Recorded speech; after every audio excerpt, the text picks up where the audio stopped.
नमस्कार, स्वागत है आप सभी का बिहार बुलेटिन में। आपके साथ मैं हूं पल्लवी रविंद्र सिंह। बिहार के मुख्यमंत्री नीतीश कुमार ने कहा है कि विदेशों से आने वाले लोगों पर विशेष नजर रखनी होगी। उनकी कोरोना जांच पॉजिटिव आने पर नए कोरोना वेरिएंट ओमिक्रॉन को लेकर भी जांच की जाएगी। मुख्यमंत्री ने लोगों से अपील करते हुए कहा है कि कोरोना के प्रति पूरी तरीके से सतर्क व सचेत रहें। सभी लोग कोरोना प्रोटोकॉल का पालन करते रहें।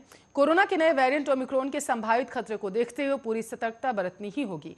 उन्होंने अपनी बात को आगे बढ़ाते हुए कहा है कि अभियान चलाकर पता करते रहें कि कोई भी टीका लेने से वंचित न रह जाए। मुख्यमंत्री ने कहा कि जिन जिलों में कोरोना टीकाकरण की रफ्तार कम है और कोरोना जांच भी कम हो रही है, मुख्यालय स्तर से उन जिलों की निगरानी की जाएगी। बताते चले कि ओमिक्रॉन तेजी से पैर पसार रहा है। अभी तक यह लगभग 14 देशों में पहुंच चुका है। इससे पहले दुनिया कोरोना डेल्टा वेरिएंट से तबाही देख चुकी है। ऐसे में कई देशों ने पहले से ही खुद को अलर्ट करते हुए ओमिक्रॉन से बचने के लिए पाबंदियां लागू कर दी। सभी देश खास एहतियात बरत रहे हैं। वायरस के नए वेरिएंट ओमिक्रॉन का पहला केस पिछले हफ्ते आपको बताते चले दक्षिण अफ्रीका में मिला था। दक्षिण अफ्रीका में 24 नवंबर को वायरस के ओमिक्रॉन स्वरूप के मिलने की खबर विश्व स्वास्थ्य संगठन को दी गई थी। इसके बाद WHO ने इसे वेरिएंट ऑफ कंसर्न करार दिया।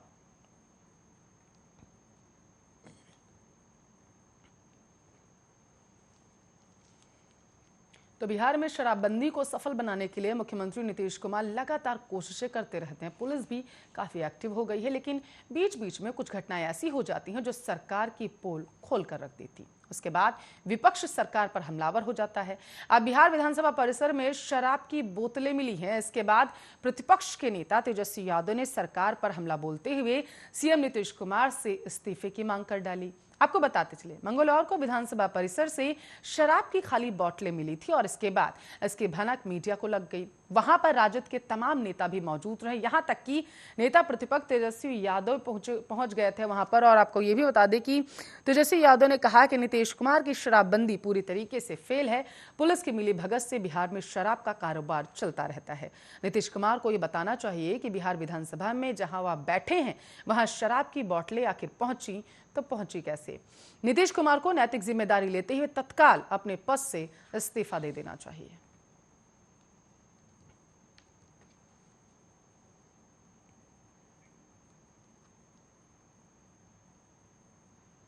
तो बिहार के धार्मिक न्यास बोर्ड ने प्रदेश में मंदिरों को लेकर बड़ा फैसला कर लिया। अब सभी सार्वजनिक मंदिरों को अपना पंजीकरण कराना होगा और कर भी चुकाना होगा।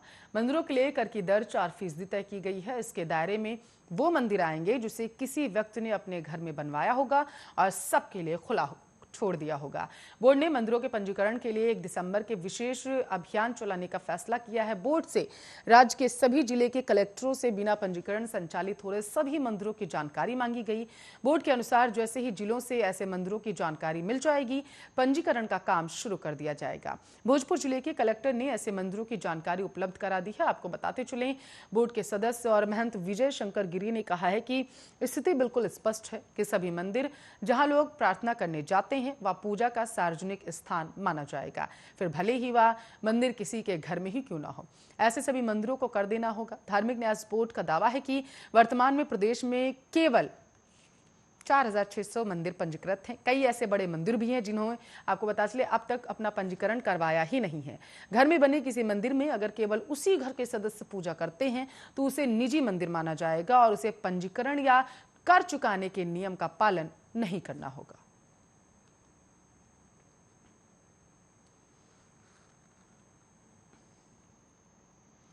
तो दूसरी तरफ बिहार के मुजफ्फरपुर में डॉक्टरों की बड़ी लापरवाही देखने को मिली है। यहां मोतियाबिंद का ऑपरेशन कराए 25 लोगों की आंखें खराब हो चुकी हैं। आंखों में दर्द, जलन, नहीं दिखने की शिकायत के बाद भी डॉक्टर ने मरीजों को बरगलाने का पूरा प्रयास किया।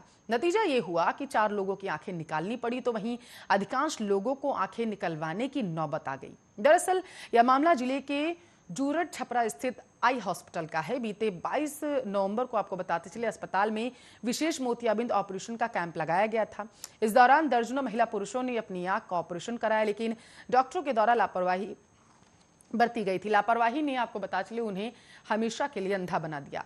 आंख का ऑपरेशन कराए मरीजों ने बताया है कि ऑपरेशन को 1 सप्ताह भी नहीं बीते थे कि उनकी आंखों में जलन, दर्द, नहीं दिखने जैसी समस्याएं पैदा हो गई। इसके बाद इन लोगों ने जब इसकी शिकायत आई हॉस्पिटल पहुंचकर चेकअप कराया और की वहां पर शिकायत, तो डॉक्टरों ने इसे इन्फेक्शन की बात कहकर टाल दिया। मरीजों और उनके परिजनों के पैरों तले से जमीन खिसक गई जब डॉक्टरों ने उनसे कहा कि इन्फेक्शन गंभीर हो गया है, उनकी आंखें अब निकालनी पड़ेगी, अन्यथा दोनों आंख खराब हो सकते हैं। आपको बताते चलें, अस्पताल कर्मियों से ये बातें सुनते ही मरीज और उनके परिजन आक्रोशित हो गए। उन्होंने हंगामा करना शुरू कर दिया और इसकी सूचना सिविल सर्जन को दी गई। यह जानकार अस्पताल के कर्मी आपको पता चले अस्पताल में भर्ती मरीज को दर्द से कराहते हुए छोड़कर फरार हो गए। लोगों के हंगामे की सूचना थाने को भी दी गई, जिसके बाद मौके पर पहुंचकर पुलिस ने लोगों को अस्पताल परिसर से बाहर निकाला।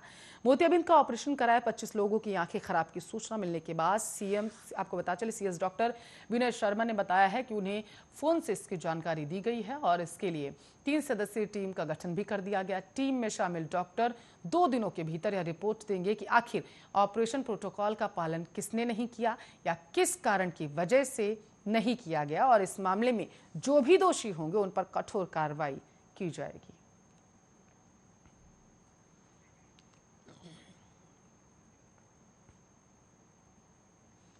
तो बिहार विधानसभा के शीतकालीन सत्र का आज दूसरा दिन था और सदन की कार्रवाई शुरू होने से पहले आज बीजेपी विधायक संजय सरावगी और आरजेडी विधायक भाई बीरेंद्र के बीच जमकर तू-तू मैं हुई। वहीं आपको बताते चले सदन के अंदर विपक्ष की ओर से सवाल और सत्ता पक्ष की ओर से जवाब दिए गए।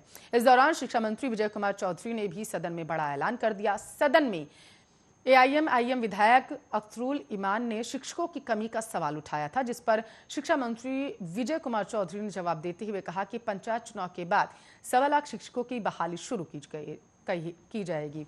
और विजय चौधरी ने कहा है कि शिक्षकों की कमी है, सरकार भी ये चीज मानती है, लेकिन पंचायत चुनाव के बाद बहाली होने के बाद शिक्षकों की कमी दूर होगी। इससे पहले विधानसभा परिसर में अचानक बीजेपी विधायक संजय सरावगी और आरजेडी विधायक भाई बीरेंद्र आपस में भिड़ गए थे। नौबत हाथापाई तक आ गई, लेकिन बीच बचाव के बाद मामला शांत हुआ। इतना ही नहीं, दोनों विधायकों ने एक दूसरे को देख तक लेने की धमकी दे डाली, लेकिन दोनों विधायकों को बाद में शांत करा दिया गया।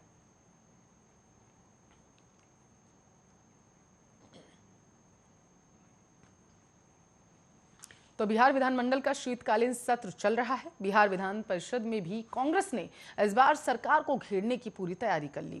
इसको लेकर सोमवार को एक बैठक भी की गई थी। बैठक के बाद कांग्रेस एमएलसी प्रेमचंद्र मिश्रा ने कहा कि उच्च शिक्षा में जिस तरीके से भ्रष्टाचार पूरी तरीके से व्याप्त हो चुका है, उसको लेकर सरकार को सदन में जवाब देना होगा। प्रेमचंद्र ने कहा था कि सरकार किन परिस्थितियों में अन्य राज्यों से लोगों को लाकर यहाँ पर कुलपति बना रही है, सरकार के पास इसका कोई जवाब नहीं। निश्चित तौर पर जिस तरीके से भ्रष्टाचार विश्वविद्यालयों में हुआ है, उससे स्पष्ट है कि सरकार के संरक्षण में ये काम चल रहा था। सदन में सरकार को घेरने का काम कांग्रेस करेगी। कांग्रेस की सरकार को घेरने की तैयारी के बारे में बताते हुए कहा गया है कि बिहार में शराबबंदी कानून को लेकर भी सरकार को भेजने की बात कही गई है और कहा गया है कि जिस तरीके से धीरे धीरे पुलिसिया राज आज पूरे राज्य में स्थापित हो रहा है, वह ठीक नहीं। सरकार को इस मुद्दे पर भी जवाब देना होगा। साथ ही राज्य में बढ़ते हुए अपराध को लेकर भी उन्होंने सरकार को सदन में घेरने की बात कही। उन्होंने कहा था कि मधुबनी में जिस तरीके से न्यायिक प्रक्रिया में पुलिस ने बाधा पहुंचाई, न्यायालय में घुसकर मारपीट की गई, जिस तरह से पत्रकार की हत्या की गई, इस सब से साबित हो रहा है कि बिहार में अपराधी बेखौफ हैं। पुलिस को कानून का डर नहीं रह गया। निश्चित तौर पर सदन में सरकार से इसका भी जवाब मांगने का काम कांग्रेस के विधायक करेंगे।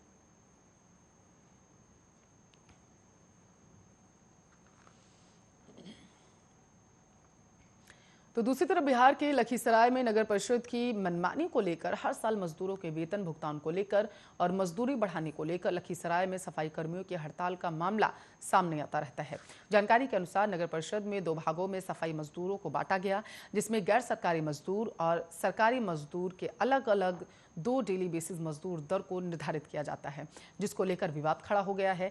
गैर सरकारी मजदूर की बात करें तो हर दिन मजदूरी न्यूनतम लगभग 270 रुपए दी जाती है, जबकि सरकारी मजदूरों को 350 रुपए की मजदूरी दी जाती है। हर मजदूर नगर के तमाम वार्डों में और सड़कों पर अलग अलग मजदूरी कर नगर की सफाई करता है, जिसमें खासकर गैर सरकारी की बात करें तो लगभग 300 मजदूर काम कर रहे हैं और सरकारी सफाई कर्मी नगर परिषद में मजदूर 350 हैं। इसके बाद अलग अलग सफाई कर्मी को लगाया गया है। यही वजह है कि अपनी मजदूरी को बढ़ाने को लेकर कुल 27 गैर सरकारी सफाई कर्मी हड़ताल पर चले गए, जो कि नगर के हर वार्डों में नाली की सफाई का काम करते थे। अब इनके हड़ताल पर जाने के कारण नगर की सफाई दुर्लभ हो गई है। मजदूर नगर परिषद के कार्यालय पर धरने पर बैठ गए। लगभग 300 एनजीओ के मजदूर हैं। आपको बता चुके जिनको अलग अलग सफाई में लगाया गया है। ये रात्रि, सुबह, दोपहर और शाम में मजदूरी करते हैं और नगर की सफाई का कार्य करते हैं। गैर सरकारी को 293 रुपए का भुगतान दिया जाता है और सरकारी को 350 का भुगतान।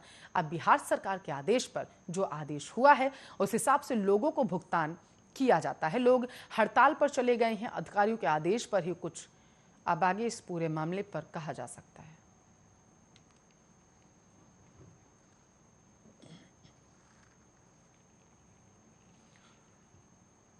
तो बिहार में छापेमारी में लाखों लीटर शराब बरामद की गई है। बिहार के excise commissioner B Kartikeya Dhanji ने बताया है कि पिछले 10 दिन में पूरे राज्य में लगभग 19,175 छापेमारी की गई, जिसमें से लगभग 4,000 अभियोग दर्ज किए गए। 4,670 अभियुक्तों को गिरफ्तार कर जेल भेज दिया गया। साथ ही उन्होंने कहा है कि इसी क्रम में लगभग 1,70,000 वर्ग लीटर शराब भी बरामद की गई और 400 वाहनों को जब्त कर लिया गया। साथ ही कहा गया है कि जिन जगहों पर जहरीली शराब बनती है वहां लगातार छापेमारी की जा रही है और उन सब जगहों पर ड्रोन से निगरानी रखने की कार्रवाई लगातार जारी है।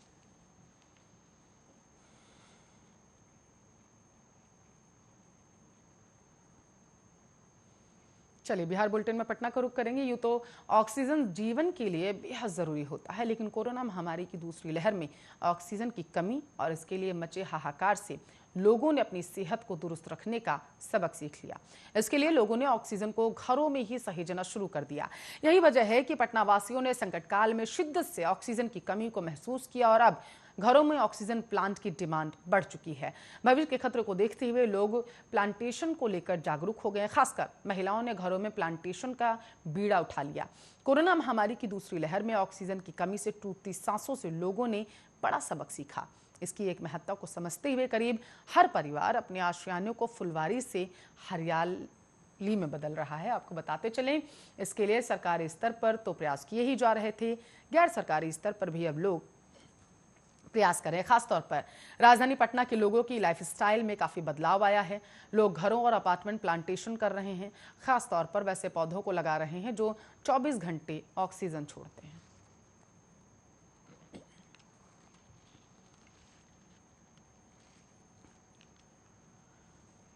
तो लगातार बिहार में खौफ बढ़ता जा रहा है। अपराधियों के द्वारा लगातार शहर में आपराधिक घटनाओं को अंजाम दिया जा रहा है। सीतामढ़ी में हत्या की वारदात से अब हड़कंप मच चुका है। अपराधियों ने रविवार की शाम 10वीं के छात्र की चाकू से कूदकर हत्या कर दी।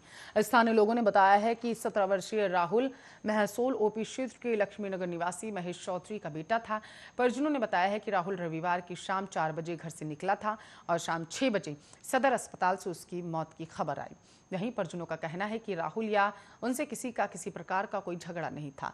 स्थानीय लोगों ने बताया है कि अज्ञात अपराधियों ने चाकू से राहुल के सीने पर वार किया।